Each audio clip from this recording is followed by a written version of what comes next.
Existe um vegetal que alcançou uma nota 100 perfeita no único ranking de densidade de nutrientes revisado por pares, já publicado em um periódico administrado pelos Centros de Controle de Doenças. A metodologia mediu 17 nutrientes críticos. E a planta que dominou o marketing de alimentos saudáveis pela década seguinte. Aquela que celebridades usaram em moletons. Aquela que lançou uma indústria de 500 milhões de dólares. Pontuou 49 menos da metade. Nenhuma legislação baniu o vencedor. Nenhuma agência o suprimiu. Alguém simplesmente inventou uma associação comercial falsa. Colocou-a em um quadro negro em Manhattan e deixou o marketing fazer o resto. O arquivo abre em junho de 2014 em um pequeno escritório na William Patterson University em Wayne, New Jersey. Jennifer Doia passou meses desenvolvendo uma metodologia que ninguém havia tentado antes. Como professora associada de sociologia, ela entendia que a ciência da nutrição tinha um problema de medição. Todos falavam sobre superalimentos. Ninguém conseguia definir o que a palavra realmente significava. Então, Dinoia construiu um sistema de pontuação universal. Ela identificou 17 nutrientes que a Organização para a Alimentação e Agricultura e o Instituto de Medicina haviam classificado como críticos para a saúde humana. Potássio, fibra, proteína, cálcio, ferro, vitaminas A, C, D, E, K e o complexo B completo. Ela aplicou fatores de ponderação de biodisponibilidade. Depois, calculou a densidade de nutrientes por 100 gramas expressa por 100 quilocalorias. E então ela processou os números de cada fruta e vegetal que conseguiu medir. Quando a análise terminou, um vegetal havia alcançado algo matematicamente impossível. Sua pontuação bruta calculada foi de 122,68. Tão alta que Dinoia teve que limitá-la em 100 para que o ranking final fizesse algum sentido. O repolho chinês ficou em segundo lugar com 91,99. A selga pontuou 89. As folhas de beterraba pontuaram 87. A couve, o vegetal que dominaria o marketing de alimentos saudáveis pela década seguinte, pontuou 49,07 menos da metade. O vegetal que obteve um 100 perfeito. O alimento individual mais denso em nutrientes já medido na literatura científica, revisada por pares, foi o agrião. Dinoia publicou suas descobertas no Preventing Chronic Disease, um periódico administrado pelos Centros de Controle de Doenças. Volume 11, artigo E95. O estudo gerou manchetes globais. A revista Time o publicou. O HuffPost o divulgou. A Fox News e o San Francisco Chronicle o cobriram. Uma manchete declarou: "Fresco agora. O agrião chuta a couve para o meio-fio." Dinoia disse aos entrevistadores que as pontuações podem ajudar a focar os consumidores em suas necessidades energéticas diárias e na melhor forma de obter o máximo de nutrientes de seus alimentos. Os rankings fornecem clareza sobre a qualidade nutricional dos diferentes alimentos. Uma década depois, seu estudo continua sendo o único ranking de densidade de nutrientes revisado por pares existente, e quase ninguém ouviu. Dentro de 5 anos após sua publicação, o pó de couve tornou-se um mercado de 500 milhões de dólares. As importações de agrião colapsaram em 97%, mas Dinoia não foi a primeira a reconhecer o que havia medido, muito antes de existirem pontuações de densidade de nutrientes. Esta planta sustentou uma economia inteira e as crianças que nela trabalhavam. Eles o chamavam de creases. Nos pátios e vielas da Londres vitoriana. Antes de o sol nascer sobre a cidade, crianças de apenas 7 anos já estavam acordadas. Elas se vestiam à luz do lampião no pátio, vestiam aventais de algodão fino e chales poídos, e caminhavam arrastando-se pelas ruas escuras em chinelos de carpete grandes demais para seus pés. Elas eram os vendedores de agrião. E em 1849 um jornalista chamado Henry Mayhew começou a documentar o mundo deles. Mayhew publicou suas descobertas no Morning Chronicle, posteriormente reunidas em sua obra de 4 volumes, London Labour and the London Poor. O que ele encontrou assombraria os leitores por gerações. Os vendedores chegavam ao Farringdon Market entre 4 e 5 da manhã. Eles compravam maços no atacado, lavavam-nos em bombas públicas e anunciavam suas mercadorias durante as horas da manhã. Creases, 4 maços por 1 centavo. Creases. Mecânicos indo para seus trabalhos às 5 e 6 horas eram seus primeiros clientes. As crianças caminhavam de 9 a 15 milhas diariamente vendendo. Um vendedor em particular, Mayhew, não conseguiu esquecer. Ela tinha 8 anos. Ela morava em Clerkenwell com sua mãe. Um padrasto que ganhava a vida afiando tesouras e irmãos que compartilhavam qualquer comida que pudesse ser encontrada. Ela trabalhava nas ruas há quase um ano. Mayhew a descreveu como pálida e magra pela privação, enrugada onde deveriam estar as covinhas. Quando ele perguntou a idade dela, ela o corrigiu. Eu não sou uma criança e não serei uma mulher até os 20, mas já passei dos 8. Eu passei. Ela contou a ele sobre o frio. Eu aguento o frio. Você tem que aguentar. Então eu coloco minhas mãos debaixo do meu chale, embora doa para segurar o agrião, especialmente quando o levamos para a bomba para lavar. Ela lhe contou sobre brincar. Nós, crianças, nunca brincamos lá embaixo porque estamos pensando em nosso sustento. E quando Mayhew mencionou os parques, os espaços verdes onde outras crianças corriam e riam, ela fez uma pergunta que ecoaria na literatura vitoriana.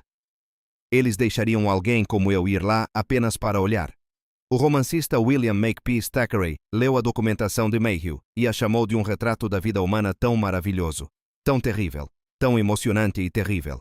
O agrião era conhecido como o pão do homem pobre, porque as famílias empobrecidas não podiam pagar pelo pão de verdade.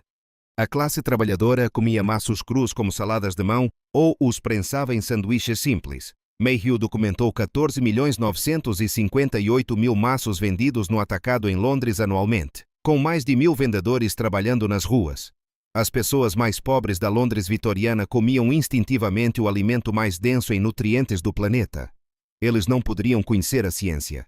Eles simplesmente sabiam que isso os mantinha vivos. E quando os pesquisadores finalmente mediram o que o agrião faz dentro do corpo humano, encontraram algo que não deveria ter sido possível. Em 2007, o professor Ian Holland, na Universidade de Ulster, em Coleraine, Irlanda do Norte, fez uma pergunta que ninguém havia testado diretamente. Poderia o consumo de agrião cru reduzir mensuravelmente o dano ao DNA, o precursor celular do câncer? Ele desenhou um estudo elegante em sua simplicidade. 60 participantes, 30 fumantes, 30 não fumantes. Um design cruzado aleatório e cego. Cada participante consumiu 85 gramas de agrião cru diariamente por 8 semanas. 85 gramas. Aproximadamente 3 xícaras. Uma pequena salada. O que Holland descobriu reescreveu suposições sobre o que a comida poderia fazer. Após 8 semanas, os participantes mostraram uma redução de 22,9% no dano basal ao DNA nos linfócitos, suas células sanguíneas. Os próprios marcadores que indicam o risco de câncer em todo o corpo estavam mensuravelmente mais protegidas do que antes. Mas essa foi apenas a primeira descoberta. Os níveis de luteína plasmática aumentaram em 100%. Os níveis de beta-caroteno aumentaram 33%. A química sanguínea dos participantes estava se transformando não por uma intervenção farmacêutica, não por um extrato concentrado, mas por uma salada comida diariamente. E os efeitos foram mais pronunciados em fumantes do que em não fumantes. As pessoas com maior risco de câncer mostraram o maior benefício. Holland afirmou que o dano ao DNA das células sanguíneas é um indicador do risco de câncer em todo o corpo, e os resultados apoiam a teoria de que o consumo de agrião está ligado a uma redução geral do risco de câncer em vários locais do corpo. Seu estudo foi publicado no American Journal of Clinical Nutrition, volume 85, número 2. Este estudo deveria ter mudado a forma como o mundo pensava sobre este vegetal. 3 anos depois, o professor Graham Packham, na Universidade de Southampton, descobriu o mecanismo. Quando o agrião é mastigado, ele libera um composto chamado PITC, isotiocianato de fenetila. Packham descobriu que o PITC desliga a proteína HIF, o sinal que desencadeia o desenvolvimento de vasos sanguíneos no tumor. Sem vasos sanguíneos, os tumores não podem crescer. Packham observou que a pesquisa dá um passo importante para a compreensão dos potenciais benefícios à saúde desta cultura, pois mostra que comer agrião pode interferir em uma via que já foi fortemente ligada ao desenvolvimento do câncer. As descobertas continuaram surgindo. Em 2016, o Dr. Jianmin Yuan, na Universidade de Pittsburgh, descobriu que o extrato de agrião produziu um aumento de 95,4% na desintoxicação de benzeno entre fumantes que carecem de certos genes protetores. O Dr. Moldey, na South Dakota State University, em uma pesquisa financiada pelo NIH, descobriu que o PITC matou 75% das células-tronco de câncer cervical humano em 24 horas. Isso é significativo porque as células-tronco do câncer normalmente resistem à quimioterapia. E, ao contrário do espinafre, que contém de 490 a 12.576 mg de oxalatos por 100 gramas, compostos que bloqueiam a absorção de minerais, o agrião contém menos de 2,5 mg. Seu cálcio e ferro são realmente absorvidos pelo corpo. A ciência foi publicada. Os rankings estavam claros. O mecanismo foi compreendido. E então algo notável aconteceu. A América escolheu adorar um vegetal que pontuou menos da metade por causa de alguém que inventou uma mentira melhor. Esta não é uma história sobre supressão governamental. Nenhuma legislação baniu o agrião. Nenhuma agência o classificou como perigoso. Esta é uma história sobre marketing. Em 2012, a revista Bon Appetit declarou o ano da couve. Em 2014, no mesmo ano em que o estudo de Dinoia coroou o agrião como número 1. A couve já havia vencido a guerra cultural. A questão é como o nome dela é Oberon Sinclair. Ela é a fundadora da agência de relações públicas My Young Auntie e representante da Givenchy e Hermès. Ela se autodenominava a rainha da couve. O que Sinclair fez foi audacioso. Ela criou a American Kale Association, uma organização comercial completa como um site profissional e 15 mil seguidores no Twitter. Quando os jornalistas investigaram, nem a United Fresh Produce Association, nem a National Farmers Union tinham ouvido falar dela. Não havia agricultores membros. Era uma fabricação completa. Sinclair admitiu mais tarde que ela literalmente a colocou em quadros negros por Manhattan. A associação falsa foi apenas o começo. Em 2011, um artista de Vermont chamado Bo Muller Moore estava imprimindo camisetas Eat More Kale, coma mais couve para um agricultor local chamado Paul Betts. Então, a Chick-fil-A o processou, alegando violação de marca registrada contra sua campanha Eat More Chicken, coma mais frango. O processo era absurdo. Também foi um marketing brilhante. Muller Moore tornou-se um herói popular. A cobertura da mídia explodiu. A couve tornou-se uma causa, um vegetal como um vilão, uma história de superação, um movimento. Depois veio Beyoncé. Em 2014, ela usou um moletom de couve em seu videoclipe 7-Eleven. Gwyneth Paltrow a gupificou por meio de sua marca de bem-estar. Chips de couve tornaram-se o avanço petiscável. Você podia comê-los de um saco enquanto assistia à televisão. Você não pode petiscar agrião. A lacuna do mercado conta a história. O mercado de chips de couve atingiu 181 milhões e 6 milhões de dólares americanos em 2023, crescendo 9% e 5% anualmente. O mercado de couve em pó atingiu 500 milhões de dólares americanos, com projeção de chegar a 1 bilhão e 200 milhões até 2033. As importações globais de agrião foram de 56,82 milhões. Uma queda de 96,76% em relação ao ano anterior. Eles não suprimiram o agrião com legislação. Eles não o proibiram. Eles simplesmente inventaram um concorrente e lhe deram uma mitologia. Eles criaram uma associação comercial falsa com 15 mil seguidores e 0 agricultores. Eles geraram um processo judicial que transformou um vegetal em um movimento. Eles o colocaram em um videoclipe visto por centenas de milhões. Eles o transformaram em chips que você podia comer de um saco. Eles não precisaram suprimir o agrião. Eles simplesmente garantiram que ninguém estivesse olhando. E o agrião? Ele tinha uma facíola hepática, aviso, um surto de E. coli em 2013 que adoeceu 19 pessoas. Problemas de percepção de segurança que a couve nunca enfrentou. O vegetal mais nutritivo do mundo perdeu para a melhor campanha de marketing do mundo. Mas nem todos esqueceram. Nas colinas de giz de Wiltshire, uma família retira agrião à mão da mesma forma que seu avô fazia há 70 anos. John Hurd fundou sua operação de agrião orgânico em 1953.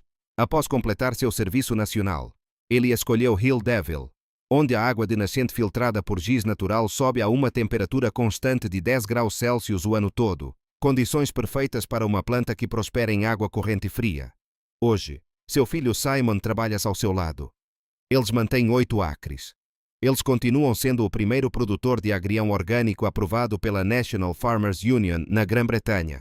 Eles ainda colhem à mão usando métodos inalterados desde a década de 1950, abastecendo a Waitrose de março a novembro. 60 milhas a leste, em uma cidade mercantil de Hampshire. Algo notável acontece todo mês de maio. Alresford autodenomina-se a capital do agrião. As planícies de giz proporcionam água de nascente pura filtrada através de aquíferos subterrâneos. O mesmo presente geológico que fez desta região o centro do agrião na Grã-Bretanha por 2 séculos. No terceiro domingo de maio, aproximadamente 15.000 visitantes descem à cidade para o Festival do Agrião de Alresford. Eles lotam as ruas. Eles degustam agrião de todas as formas imagináveis. Eles torcem pelos competidores no campeonato de comer agrião apresentado por Paul Rees, e alguns deles chegam de trem a vapor. A linha do agrião, oficialmente a ferrovia Midlands, percorre 10 milhas de Alresford a Alton. Foi inaugurada em 2 de outubro de 1865 com Edward Knight de Chawton, sobrinho de Jane Austen, como seu primeiro presidente. Por mais de um século, a ferrovia transportou agrião colhido à tarde para Covent Garden, onde entrava à venda no início da manhã. O Beeching Axe a fechou em 4 de fevereiro de 1973. Voluntários a reabriram em abril de 1977 como uma ferrovia histórica. Hoje, over 400 voluntários a mantêm funcionando. Um memorial vivo ao vegetal que um dia sustentou uma indústria. A indústria de agrião britânica encolheu para aproximadamente 150 acres. Ante mais de 1000 na década de 1940, um declínio de 85%. O consumo semanal no Reino Unido gira em torno de 50 toneladas. A planta comanda 8,90 por quilo, quase o dobro do preço de saladas mistas. Mas ela sobrevive. Em uma era de associações comerciais falsas e endossos de celebridades, ainda existem famílias colhendo agrião à mão em canteiros alimentados por nascentes que seus avós cuidavam. O festival atrai 15.000 pessoas para celebrar um vegetal que a maioria dos americanos nunca provou. A ferrovia histórica ainda carrega seu nome. A planta sobreviveu. O conhecimento sobreviveu. A única coisa que se perdeu foi a atenção. E aqui está o que eles não querem que você perceba. Você não precisa de uma nascente filtrada por giz em Wiltshire. Você não precisa de 8 acres. Você precisa de um pote. Você já viu agrião antes. Mesmo que não soubesse seu nome. Procure por pequenas folhas redondas e verde escuras em caules ocos. Flores brancas brilhantes aparecem se ele tiver tido permissão para espigar. Raízes brancas semelhantes a fios formam-se nos nós do caule. Prove-o e você entenderá por que os romanos o chamavam de notorium, nariz torcido. O sabor é apimentado, ligeiramente amargo, com uma picância semelhante à mostarda que aumenta à medida que você mastiga. Em mercearias, ele aparece em recipientes clamshell perto de hortaliças especiais. Em mercados de produtores, chega em maços da primavera ao outono. Na natureza, cresce perto de riachos e nascentes limpas, mas colha apenas de fontes de água conhecidamente limpas. O agrião selvagem pode abrigar parasitas de facíola hepática. 2,7 milhões de pessoas estão infectadas globalmente. Este não é um risco teórico, mas aqui está o que ninguém lhe conta. Você pode cultivá-lo em um pote de cozinha. Selecione agrião comprado em loja com nós de raiz visíveis nos caules. Remova as folhas inferiores. Coloque os caules em água limpa em um pote de vidro. Mantenha-o em luz indireta brilhante e troque a água a cada poucos dias. Raízes se formam dentro de 3 a 7 dias. Uma vez enraizado, você tem opções. Transplante para composto úmido ou um sistema hidropônico para crescimento contínuo. A primeira colheita ocorre de 4 a 7 semanas após a semeadura. Para microverdes, colha em aproximadamente 21 dias quando as plantas atingirem 5 centímetros de altura. O método mais simples é o sistema de 2 vasos. Plante em um vaso com furos de drenagem, então encaixado dentro de um vaso maior sem drenagem. Adicione pedras ao fundo do vaso externo e encha com 2 a 3 polegadas de água. O vaso interno permanece suspenso enquanto as raízes acessam umidade constante. Troque a água regularmente. Um cuidado: esta é uma cultura de estação fria. O sabor deteriora acima de 85 graus Fahrenheit. A temperatura ideal de cultivo varia de 45 a 70 graus Fahrenheit. O vegetal mais denso em nutrientes do mundo obteve uma pontuação perfeita de 100. Ele pode crescer em um pote no parapeito da sua janela. Ele tem alimentado os pobres, curado marinheiros e sustentado civilizações por 2000 anos. E, no entanto, você foi ensinado a adorar a couve porque alguém inventou uma associação comercial falsa e a colocou em um quadro negro em Manhattan. O estudo existe e os dados são públicos. A planta cresce em água corrente em qualquer lugar da Terra. Agora, você sabe o que eles escolheram não lhe contar. Se isso mudou o que você achava que sabia sobre nutrição, considere o que mais foi escondido à vista de todos.